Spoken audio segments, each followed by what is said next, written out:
When people hear the word pet, they generally think of a tiny and adorable little creature. Someone may be daring by thinking of keeping a larger animal as a pet, especially when we're already used to seeing small versions around. Canadian lynx can be around 23 inches tall and 35 inches long in general. Lynx are about double the size of your average house cat, but they also live solitary lives away from civilization. They're also called the ghost of the north. Indeed, they tend to live in densely forested areas where they can find the perfect spots for their dens and hideouts. They have large eyes and distinctive pointy ears, which allow them to hunt well at night.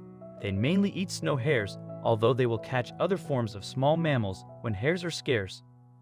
The cat's predators, meanwhile, are coyotes, cougars, and wolves, and humans also hunt the animals for their fur. There has never been an abundance of lynx in the United States, but they were traditionally found in as many as 25 states. However, their numbers have dramatically declined due to loss and fragmentation of their habitat.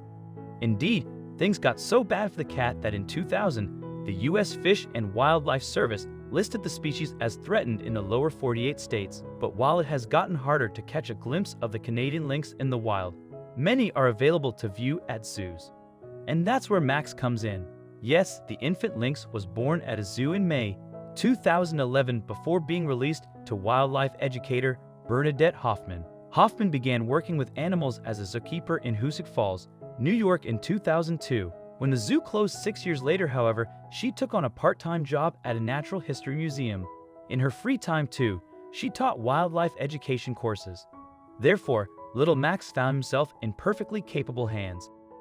In fact, Max appears to have settled in well in his new environment. So well, it seems that after almost 5 years in Hoffman's care, the lynx has apparently forgotten that he is a medium-sized wild cat. Indeed, extraordinary footage posted by the animal educator shows just how much trust exists between the pair.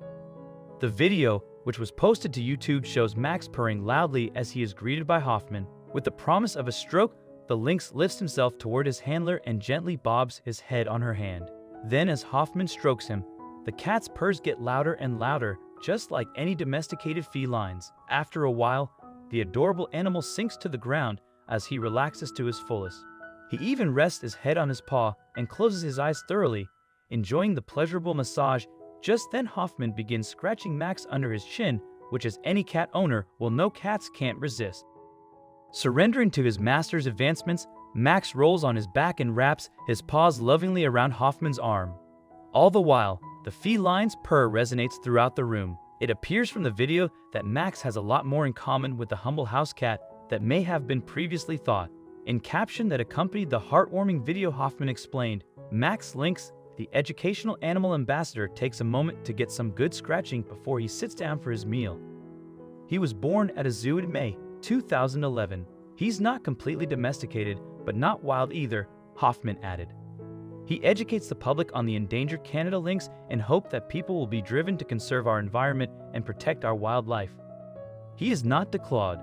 During the winter, he weighs 40 pounds, in summer, about 34. He has about 4 inches of fur in this video, which makes him look fat.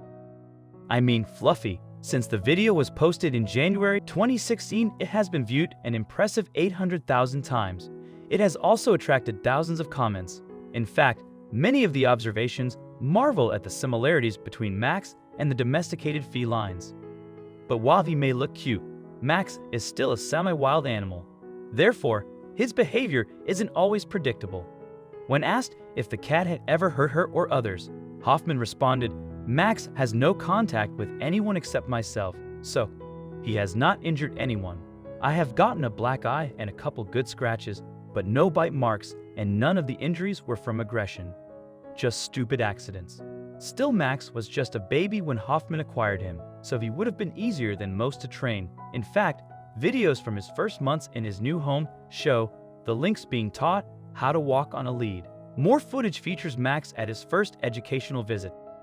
And although he appeared nervous at first, he soon eased into his new role. But when Max isn't out helping teach youngsters about bigger cats like him, he's at home with Hoffman, where he has an indoor and an outdoor enclosure. According to Hoffman, the lynx loves being out in the snow the most. It makes him frisky and wild. She said he rolls in it, licks and sniffs.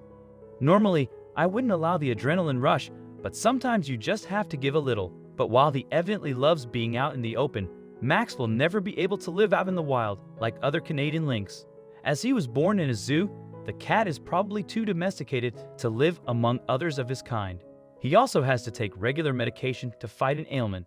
His pancreas doesn't function properly, and therefore he needs enzymes on his meat daily, Hoffman explained. So, although he probably won't contribute to the population of Canada lynx with his own cubs, Max is still doing his part for the protection of his species.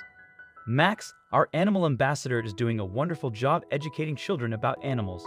Educating the next generation is the only way to help ensure their safety in the future, Hoffman said.